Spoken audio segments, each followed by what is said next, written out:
Oh, man. Yes, your boy is back. My apologies for no video for Friday or for Monday. Your boy has some stuff that happened in his life, and let's just say I'm very grateful. But, you gotta count your blessings. So, excuse me to everybody on the channel. Anyway, we back. We about to go ahead and get into these topics here. There's a lot that's happened, and I don't even want to bore you guys with just a long breakdown of this. In fact, I just want to get right to the point. And let's start with one particular point, and that is hypocrisy. Yes, hypocrisy.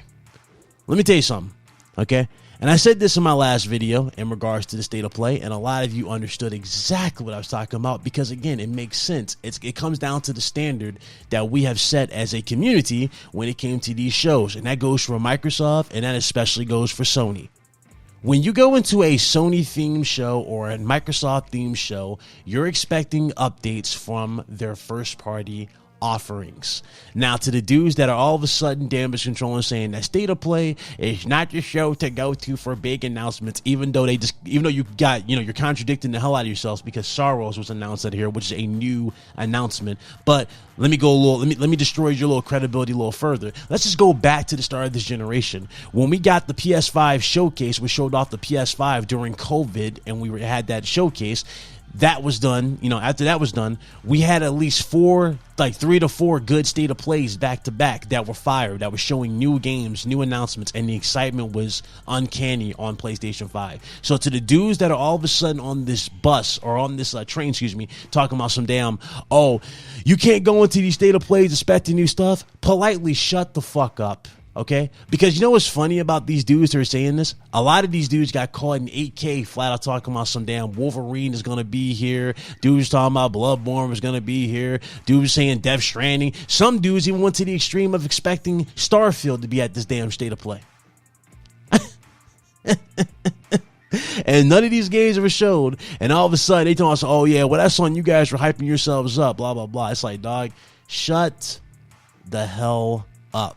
Okay, nobody's rating this show off of the third-party games at all. We're rating it off of what Sony has in store for us from their first party. It's 5 years on the market. Within 5 years on the market, you only have to show one game. And mind you, this is made from a studio that I do enjoy.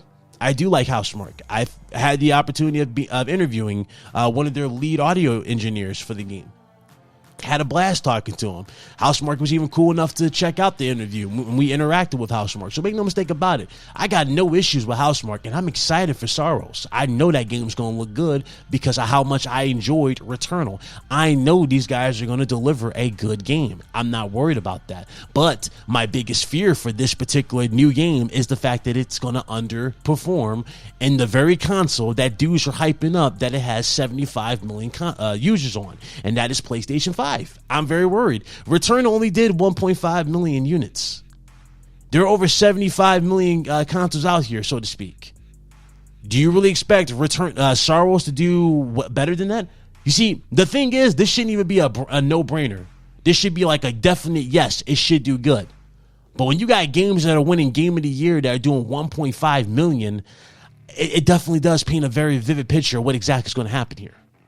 Now, again, going back into this, I stand by what I said in my video. I would hope that this game goes day and day into PC just to give it the extra leg room that it needs to further hit more sales. I would hope for them to strike when the iron is hot and really go all out with this game.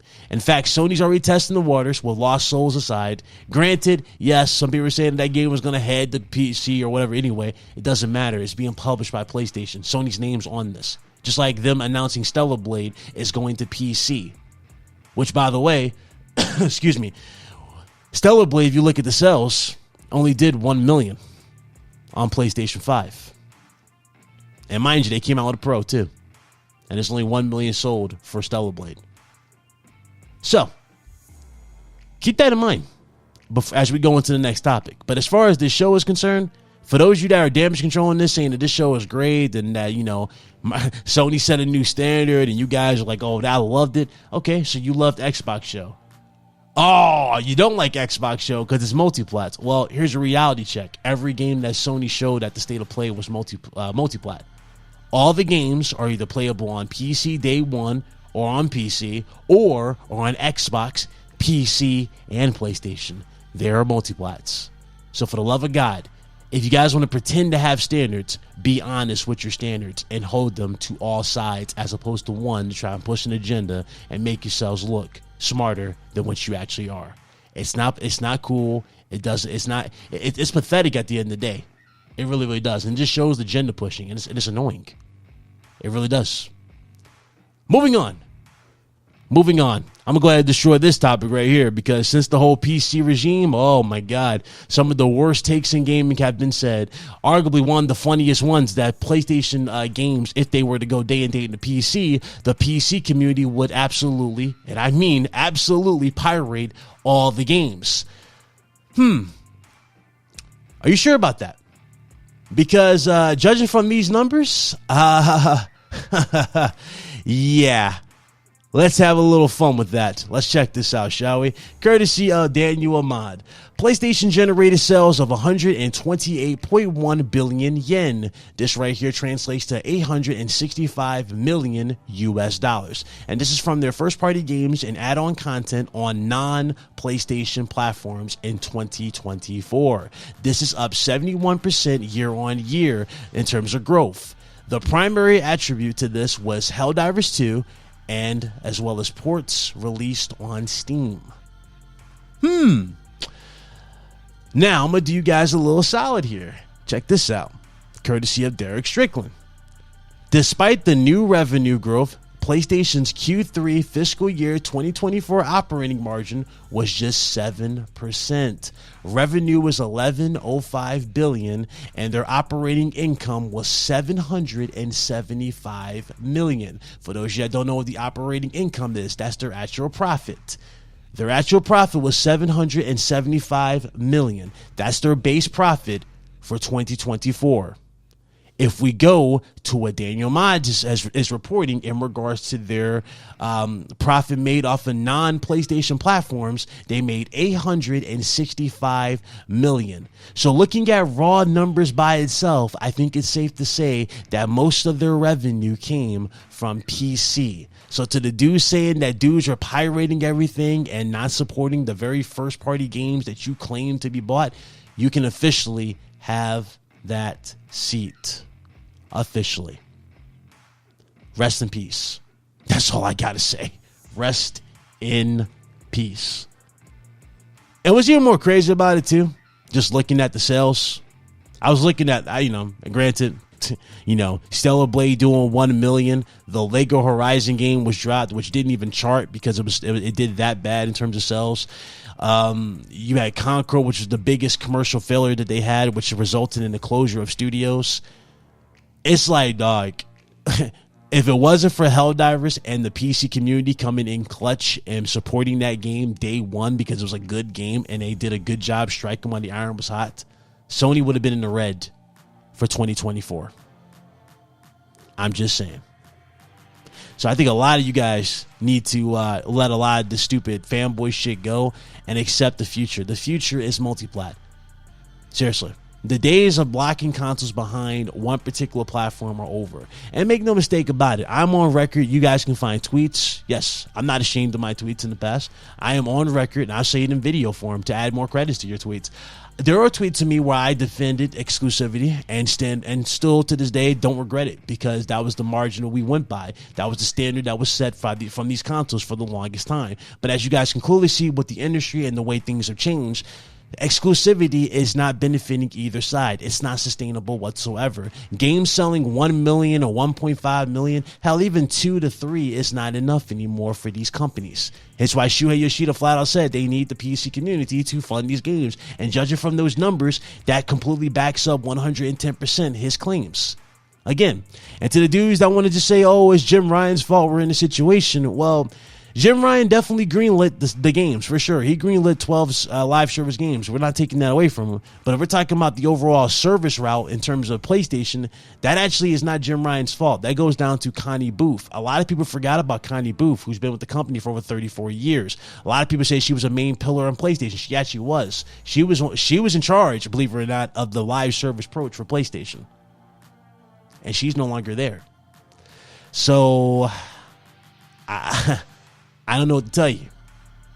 All I'm going to say at this point in time, especially with the console war being dead and dudes have nothing else to cling on to, is embrace gaming. Enjoy gaming. It doesn't matter where the games are played. Doesn't matter how these games are going to be getting or how these games are going to be played. And my thing is this: if you're only obsession with these games, or if you only like these games, so to speak, because they're tied to a platform, I hate to break it to you, you were never a fan of these games to begin with. You never were, and that's shown in the sales. Dudes championed Returnal, but they never went out and bought Returnal. Dudes championed Astrobot, but they didn't go and buy Astrobot. The sales are telling me flat out what exactly these games are worth to you. And that's the sad part. And that's the reality of the situation. And keep in mind, people saying, oh, Astrobot, blah, blah, blah, I don't care about that. Well, here's the thing. Astrobot set a new standard for Sony, and more games of Astrobot's caliber are coming back. So let's say Ape Escape comes back. Are you not going to support Ape Escape? Are you not going to support a Sly Cooper? You know, family type of games that actually were good and part of Sony's legacy? To the dudes acting like these type of games are not part of Sony's legacy or never were or helped build Sony's legacy, you know, like Crash Bandicoot, for example, I need you guys to do a little history lesson and check out what was actually Sony's main pillars of growing back in the day before we got into the cinematic games that we are in today, where it's so realistic, you know, with the realism. And that right there is my honest take on the whole situation. You know, a lot of people just can either accept it is what it is, or you can continue to be in denial. But at the end of the day, like I said prior, y'all can say what y'all want, but numbers don't lie. And the reality is right in front of you.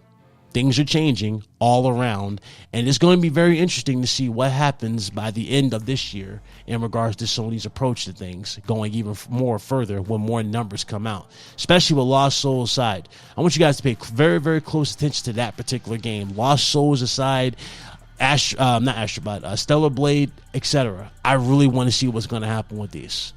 But anyway, see you guys later. You guys enjoy. I'll catch you guys on the next one. Thanks for watching. Peace.